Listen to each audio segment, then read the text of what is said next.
خلق الإنسان من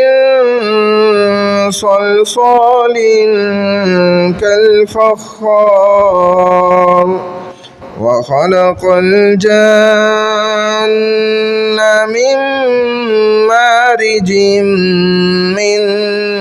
نار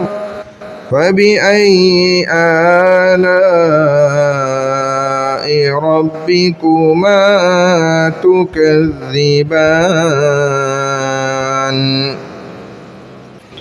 رب المشرقين ورب المغربين فبأي آلاء ربكما تكذبان